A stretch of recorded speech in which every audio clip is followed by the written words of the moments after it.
Assalamualaikum warahmatullahi wabarakatuh. Perkenalkan, nama saya Lita dengan NIM 22007. Di sini saya akan menjelaskan tentang mekanisme persalinan sungsang dan juga teknik-teknik apa saja yang bisa dilakukan pada saat kita melakukan pertolongan persalinan sungsang. Nah, adapun video ini dibuat guna untuk memenuhi salah satu tugas dari mata kuliah Askep Persalinan dengan dosen pengampu yaitu Ibu Rehatliana SST MKes. Nah, sebelum saya masuk ke dalam video mekanisme persalinan sungsang, di sini saya akan sedikit menjelaskan tentang apa itu letak sungsang.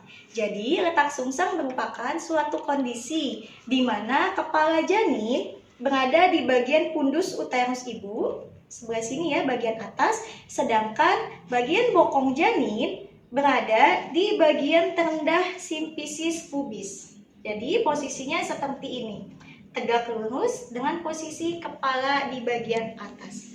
Langsung saja kita masuk ke mekanisme persalinan sungsangnya.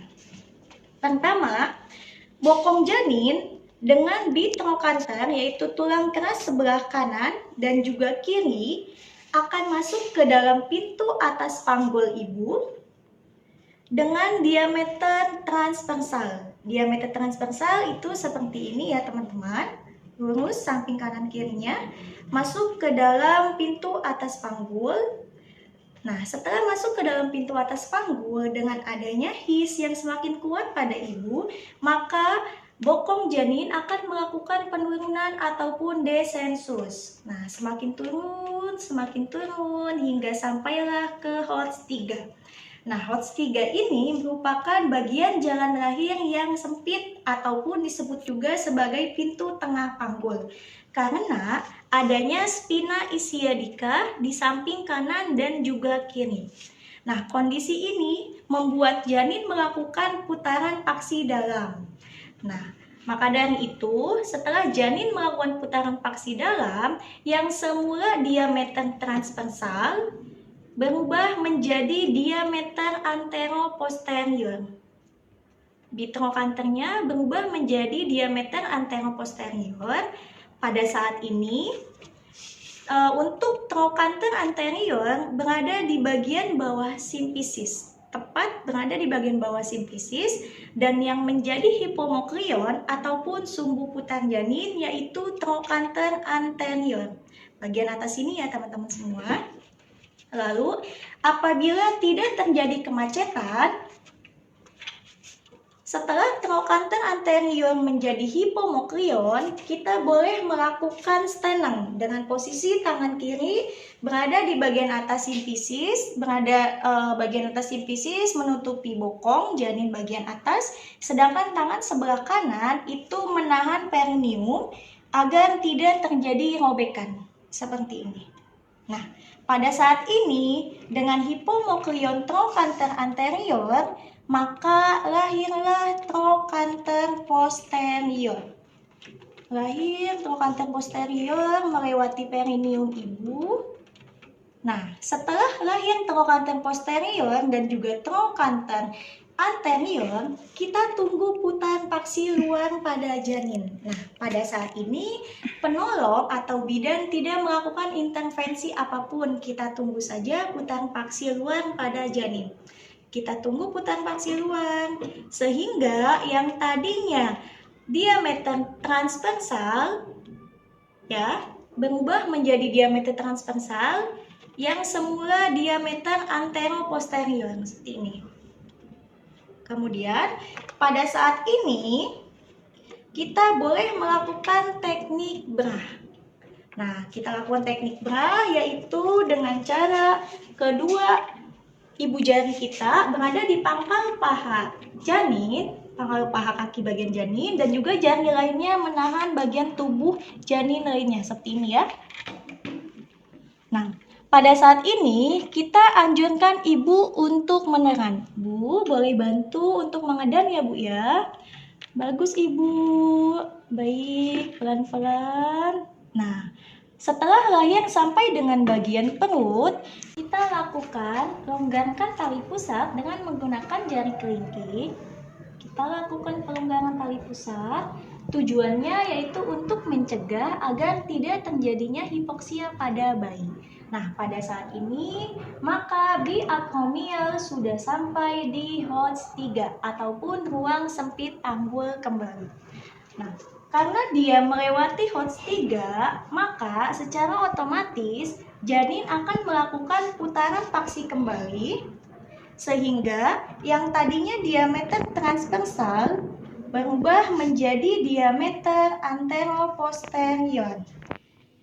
Bersamaan dengan ini, maka kepala janin pun akan melakukan putaran mengikuti biakromial, sehingga yang tadinya anteroposterior berubah menjadi diameter transversal dan masuklah ke pintu atas panggul. Nah, jadi untuk posisi akromial itu anteroposterior, sedangkan untuk posisi kepala janin itu diameter transversal. Pada saat ini yang menjadi hipomokrion yaitu anterior bagian atas. Sebelah sini ya, akromial anterior ataupun tulang bahu bagian atas yang menjadi hipomokrion tepat di bagian bawah simfisis. Jika tidak terjadi kemacetan, maka lahirlah akromial posterior. Setelah lahir akromial posterior, kita bantu untuk mengeluarkannya. Maka kepala janin akan melakukan penurunan kembali sampai kepada HOTS 3. Nah, karena HOTS 3 ini merupakan ruang sempit panggul karena adanya spina ischiadica, maka akan terjadi putaran paksi kembali. Jadi yang semula diameter transversal pada kepala janin berubah menjadi diameter anteroposterior. Nah, seperti ini ya. Sehingga subocciput berada di bagian bawah simfisis. Nah, pada saat ini apabila angulus scapula inferior ataupun pertemuan kedua tulang scapula sebelah sini ya, angulus scapula anterior sudah tampak di depan pulpa ibu, maka penolong boleh melakukan hiperlordosis dengan teknik BRAH. Jadi catatannya itu apabila angulus scapula inferiornya sudah terlihat di depan pulpa dengan hipomokrion subocciput di bagian bawah simfisis pubis, penolong boleh melakukan hiperlordosis. Seperti ini ya, jadi dia posisi kepalanya fleksi. Penolong melakukan hiperlordosis dengan teknik BRAH. Tidak lupa anjurkan asisten untuk menekan suprapubis. Ini, anjurkan asisten untuk menekan suprapubis dan lahirkan bayi. Tarik ke atas sehingga lahirlah bayi.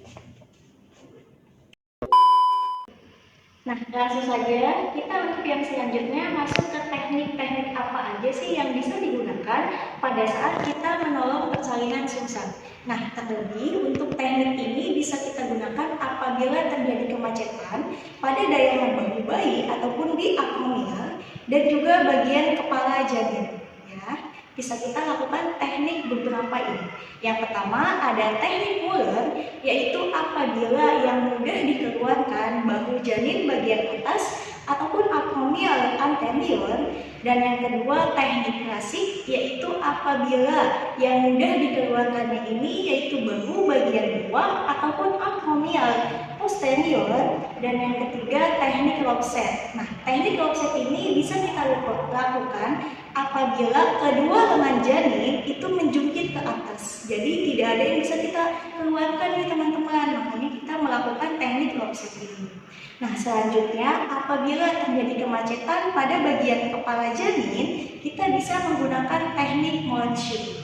Baik, langsung saja kita masuk ke teknik yang pertama. Pada saat ini, posisi trochanter anterior tepat di bagian bawah simfisis pubis yang menjadi hipomokrion ataupun sumbu putar janin. Nah, pada saat ini kita melakukan stand dengan cara meletakkan tangan sebelah kiri di bagian bokong janin atas, sebelah sini ya, bokong janin bagian atas, dan tangan sebelah kanan itu kita letakkan di depan perineum. Nah, tindakan ini kita gunakan untuk mencegah supaya tidak terjadi robekan pada perineum. Pada saat ini, apabila normalnya dengan adanya HIS, maka akan lahir trochanter posterior. Ya, itu normalnya. Tetapi karena adanya kemacetan, sehingga walaupun trochanter anterior sudah menjadi hipomokrion, tetapi trochanter posterior tidak kunjung lahir, maka kita penolong boleh melakukan episiotomi ataupun menggunting bagian perineumnya. Kita ambil gunting tangan sebelah kanan, sementara tangan sebelah kiri kita lindungi bagian bokong janin dengan cara menghadap sebelah sini, bagian telapak tangannya menghadap ke depan, masuk ke dalam perineum ya teman-teman. Lalu kemudian kita lebarkan tangan sebelah kanan, mengambil gunting episiotomi. Kita lakukan pemotongan, baik itu secara medial ataupun ke bawah, baik itu secara medio lateral ataupun ke bawah terlebih dahulu, lalu kemudian sedikit menyerong ke samping maupun lateral, yaitu ke samping. Nah, setelah kita lakukan pengguntingan ataupun perluasan jalan lahir, kita lakukan stenum kembali. Nah, pada saat ini maka trochanter posterior lahir melewati perineum. Setelah lahir, penolong kita jangan melakukan intervensi apapun ya. Jadi tunggu putaran paksi luar pada bayi, sehingga yang semula diameter antero-posterior berubah menjadi diameter transversal seperti ini.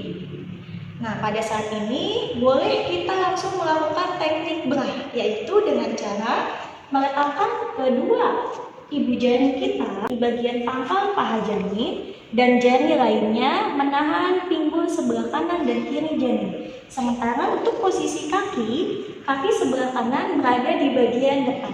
Seperti ini ya teman-teman. Lalu setelah seperti ini, anjurkan ibu untuk menelan. Ibu boleh bantu untuk mengedan ya Bu ya. Bagus sekali Ibu. Bagus. Sampailah lahir ke bagian perut. Nah, pada saat lahir pada bagian perut ini, kita lakukan longgarkan tali pusat dengan menggunakan jari kelingking. Kita longgarkan tali pusat dengan tujuan untuk mencegah agar tidak terjadinya hipoksia pada janin. Nah, setelah kita melonggarkan tali pusat, pada saat ini maka di akromial sudah berada di bagian LOTS 3, sehingga terjadi tahanan kembali teman-teman.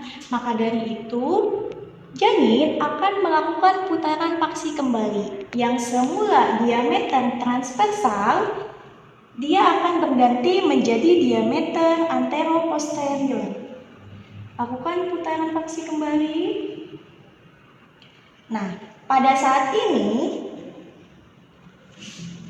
apabila terjadi kemacetan seperti yang saya sebutkan di awal, yaitu kedua lengan janin ataupun di akromial menjungkit ke atas, boleh kita lakukan teknik lopset. Pada saat ini kedua lengan janin menjungkit ke atas ya teman-teman, bisa dilihat dua-duanya ke atas. Nah, mulai kita lakukan teknik lopset, yaitu dengan cara femorovelvix. Kedua ibu jari berada di bagian bokong janin, sementara jari telunjuk kanan dan juga kiri berada di crista iliaca. Seperti ini, usahakan untuk kaki janinnya ini lurus ya teman-teman semua. Jadi lurus, tidak boleh menekuk, tidak juga dia tidak ada yang menyanggah. Jadi harus kita sanggah. Hanya seperti ini. Nah, setelah kita melakukan teknik femorovelvix, maka kita lakukan putaran sebanyak 180 derajat. Secara perlahan sambil menarik melakukan putarannya. Nah, setelah kita melakukan putaran 180 derajat, apabila tidak ada bagian lengan janin yang terlihat tidak ada, maka kita lakukan putaran kembali sebanyak 180 derajat juga. Kita lakukan putaran sambil menarik ke bawah ya teman-teman semua, 180 derajat. Nah, pada saat ini ternyata sudah terlihat nih bagian lengan janin atas ataupun akromial anteriornya sudah terlihat. maka kita boleh melakukan teknik Muller. Kita lakukan teknik Muller, caranya sama dengan femoral pelvis, yaitu kedua ibu jari dibokong dan kedua jari telunjuk kanan dan juga kiri berada di crista iliac. Seperti ini ya teman-teman. Kita lakukan pengeluaran tangan bagian atas dengan cara kita menarik ke bawah mendekati bokong ibu sejauh mungkin seperti ini ya. Lalu tangan sebelah kanan kita lakukan susuri dengan menggunakan kedua jari, yaitu jari telunjuk dan juga jari tengah. Kita susuri ke bagian atas bahu ataupun akromial lengan atas sampai ketemu fossa cubiti. Setelah ketemu fossa cubiti ataupun lipatan lengan, kita mulai keluarkan lengan janin seolah-olah mengusap wajahnya. Seperti ini. Sudah keluar bagian lengan janin atas. Sekarang kita lakukan untuk pengeluaran bagian lengan janin bagian bawahnya ataupun akromial posteriornya. Nah, pada saat ini bisa kita lakukan teknik klasik ya di combine, yaitu apabila tadi teknik Muller menggunakan femoral pelvis seperti ini. Nah, pada saat kita melakukan teknik klasik itu kita dengan menggunakan seperti garpu pada makanan ya. Jadi tangan sebelah kiri seperti garpu, 3 jari, jari tengah berada di antara kedua kaki janin, tepatnya di penggelangan kaki ya teman-teman, seperti ini. Kemudian jari telunjuk dan juga jari manis itu menahan bagian kaki lainnya, mengikuti. Nah, seperti ini ya, diusahakan kaki janinnya tetap dalam posisi lurus ataupun tidak bengkok dan tidak juga nekuk. Nah, untuk mengeluarkan lengan bagian bawah, kita tarik ke atas ke arah abdomen ibu sejauh mungkin, seperti ini. Sudah tarik ke atas, tangan sebelah kanan sama seperti teknik Muller, kita lakukan susuri dengan menggunakan kedua jari, jari telunjuk dan juga jari tengah. Kita susuri dari mulai atas bahu sampai menemukan fossa cubiti. Setelah menemukan fossa cubiti, maka kita lakukan pengeluaran lengan janin seolah-olah mengusap wajah janin. Seperti ini, kita keluarkan. Apabila kedua lengan janin sudah lahir, ya, kedua lengan janin sudah lahir, baik anterior maupun posterior, pada saat ini maka kepala bayi sudah masuk di HOTS 3 ataupun ruang sempit panggul dikarenakan adanya spina ischiadica. Nah, pada saat ini maka kepala janin akan melakukan putaran paksi kembali dengan diameter yang semulanya transversal. Dia akan berubah menjadi diameter antero-posterior seperti ini. Nah, pada saat ini subocciput sudah berada di bagian bawah simfisis dan sebagai hipomoklion. Apabila terjadi kemacetan, yaitu dengan adanya his tetapi kepalanya tidak juga keluar atau tidak juga kunjung lahir, maka kita boleh melakukan teknik Porsche dengan syarat angulus scapula inferior sudah tampak di depan pulpa dan kepala janin sudah fleksi. Jadi kita mulai melakukan teknik Morshiu, yaitu dengan cara tangan sebelah kanan berada di bagian kaki janin, di antara kedua kaki janin, menyanggah janin seperti ini ya. Gunakan 3 jari, jari tengah, telunjuk dan juga jari manis, di mana jari tengah masuk ke dalam mulut bayi, sedangkan jari telunjuk dan juga jari manis berada di maksila. Seperti ini. Dan tangan lainnya menyanggah bagian badan janin. Sementara tangan sebelah kiri kita itu berada di bagian subocciput, menekan subocciput dengan menggunakan jari tengah. Kita lakukan penekanan dan jari lainnya menyanggah bagian leher. Ya, seperti ini. Yang kuat tetapi jangan terlalu kuat. Nah, pada saat posisi sudah seperti ini, maka tidak lupa anjurkan pendamping ataupun asisten untuk melakukan penekanan suprapubis. Lakukan penekanan suprapubis dan kita mulai melakukan pengeluaran bayi. Kita lakukan pengeluaran bayi sehingga lahirlah bayi. Nah, Jadi teman-teman semua, tadi pada saat teknik Muller itu dengan menggunakan femoropelvic tekniknya, kedua ibu jarinya berada di belakang bokong seperti ini, dan jari tengah, jari telunjuk kanan dan juga kiri berada di krista iliaka sebelah sini. Ya, jadi posisinya seperti ini.